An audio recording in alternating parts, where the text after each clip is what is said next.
পিয়া পিয়া পিয়া পিয়া পিয়া জিনিসপত্র ছড়িয়ে ছিটিয়ে দিদি করবে কিনা জানি না।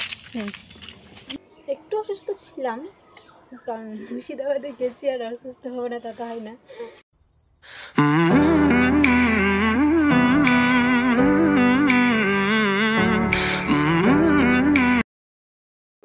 হ্যালো এভরিওয়ান, কেমন আছো সকলে? আশা করছি সবাই খুব খুব খুব ভালো আছো। আর আমারও দিন চলে যাচ্ছে এই মোটামুটি। তো তোমরা জানো লাস্ট আমি ভিডিও তোমাদের সাথে আপলোড করেছিলাম যে আমি বোনের বাড়ি গেছিলাম, তো সেখান থেকে ফিরে গেছি প্রায় অনেক দিনই। তারপরে আমার পরীক্ষা চলতে যেহেতু, তাই তোমাদের সাথে ভিডিও সেভাবে শেয়ার করা হয়নি। তো সকাল সকাল উঠে আজকে স্নান সেরে নিয়েছি আর এই যে রেডি হয়ে নিচ্ছি কলেজে যাওয়ার জন্য। তো সকালবেলা উঠে পরীক্ষা যেহেতু একটু পড়াতে থেকেই থাকে, তো সব সেরে আর কি স্নান টান সেরে আমি পুরো রেডি। এবার বেরোনোর টাইম হয়ে গেছে। আর যেতে যেহেতু টাইম লাগেই, আমার প্রায় 25 থেকে 30 মিনিট মতো লেগে যায়। আর তারপর তো ওদিকে টোটো করে যেতেই হয় 10 মিনিট। তো চলো এবার কিছু খেয়ে নিই।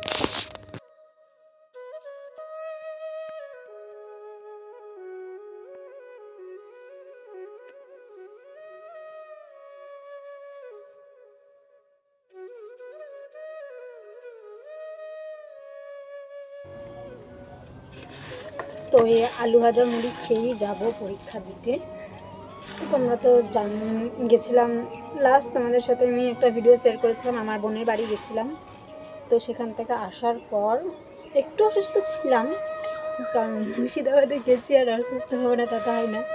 কারণ আমার ছোটো থেকে এটা প্রবলেম বলতে ওখানকার জল হাওয়াটা আমার ঠিকঠাক স্যুট করে না। গেলে একটু অসুস্থ হয়ে পড়ি, নিতে পড়ি, শরীর বড্ড ক্লান্ত লাগে। দাঁড়িয়ে এসে একটু অসুস্থ হয়ে গেছিলাম।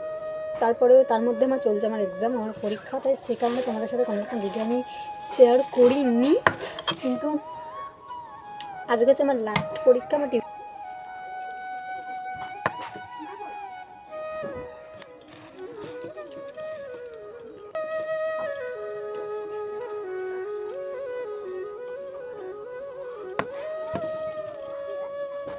তো চলো এবার বেরোনো যাক, নইলে অনেকটাই লেট হয়ে যাবে। আগের দিন আমার এরকম আর কি অসুবিধা হয়ে গেছিলো, অনেক লেট হয়ে গেছিলো, ট্রেন ছিল না, একটু প্রবলেমে পড়ে গেছিলাম। একদম পরীক্ষার লাস্ট সময় আর কি আমি মানে স্টার্ট হবে এরকম একটা সময় আর কি, ক্লাসে টিচার চলে এসেছেন এরকম সময় আমি আর কি কলেজে ঢুকেছিলাম, অনেকটাই দেরি হয়ে গেছিলো। তো আজকে একদম হাতে টাইম নিয়ে রেডি হয়ে বেরিয়েছি যাতে আমি রুম খুঁজতে কোনো অসুবিধা না হয়। তো ওই যে আমি আর আমার বান্ধবী দুজন মিলে রুমটা চেঞ্জ করে দিচ্ছিলাম। মানে রোজ রোজ অন্য রুমে কেন ভাই, এক রুমে পেলেই তো সমস্যা মিটে যাই। সব একসাথে পেরেছিল। তো বাড়ি ফিরতে আমার আজকে প্রায় অনেকটাই দেরি হয়ে গেছিলো, কারণ আমার প্রজেক্ট জমা দেওয়ার ছিল। কালকে ডেট যেহেতু প্রজেক্ট জমা দেওয়ার, আমি অ্যাডভান্স দিয়ে দিলাম, কারণ কাল আমি কলেজ যেতে পারবো না, আমার একটা ইম্পর্টেন্ট কাজ আছে সেখানেই যাব, এই কারণে কাল কলেজে আমি যেতে পারবো না। তো এসে প্রচণ্ড ক্লান্ত লাগছিলো। আমি ফিরতে ফিরতে প্রায় আমার 3টে সাড়ে 3টে বেজে গেছে, কারণ অনেকক্ষণ আমাকে অপেক্ষা করতে হয়েছিল প্রজেক্ট জমার জন্য। ম্যাম আসবেন, তারপর অনেকক্ষণ অপেক্ষা করতে হয়েছিল, প্রায় দেড় ঘন্টা মতন অপেক্ষা করতে হয়েছিল। তো প্রজেক্ট জমা করে বাড়ি এসে প্রচণ্ড টায়ার্ড লাগছিলো বলে আমি খেয়েই শুয়ে পড়েছি। আর তারপরে আমি একজনকে ডেকেছিলাম একটু হেয়ারস্টাইল প্র্যাকটিস করব বলে, কিন্তু হেয়ারস্টাইলটা প্র্যাকটিস করার পর মানে শরীর বেশি টায়ার্ড লাগছিলো। তো তাকে বললাম তুই তাড়াতাড়ি বাড়ি যা, তাড়াতাড়ি ওকে বাড়ি পাঠিয়ে দিয়ে জিনিসপত্র ছড়িয়ে ছিটিয়ে আমি এভাবেই শুয়ে পড়েছি। আর যে পরে গোছাবো, এই যে ক্রিম্পার জিনিস, ক্লিপ, কাটা ফাটা সমস্ত কিছু আর কি সব স্প্রে সব ছড়িয়ে ছিটিয়ে শুয়ে পড়েছি। যে চেষ্টা করি তোমাদের সাথে নতুন নতুন ভিডিও দেওয়ার, রোজের ভিডিও শেয়ার করার, রোজের ব্লগ শেয়ার করার, কিন্তু হয়ে আর ওঠে না।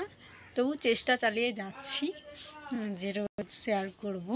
তোমরা পাশে থাকো, এভাবে সাপোর্ট করো, আর অবশ্যই কমেন্ট করে জানাও যে তোমরা কেমন ভিডিও দেখতে চাও না চাও, সবটা কমেন্ট করে জানাও।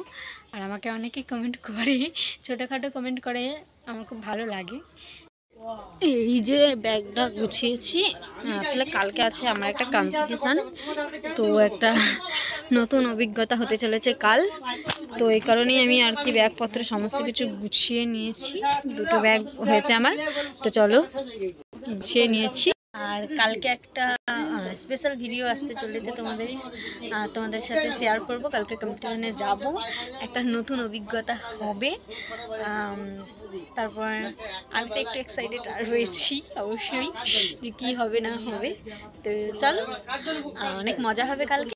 অবশ্যই কালকের ভিডিও দেখতে ভুলো না কেউ, কালকে অবশ্যই। তো চলো, টাটা, দেখা হচ্ছে আবার কালকে।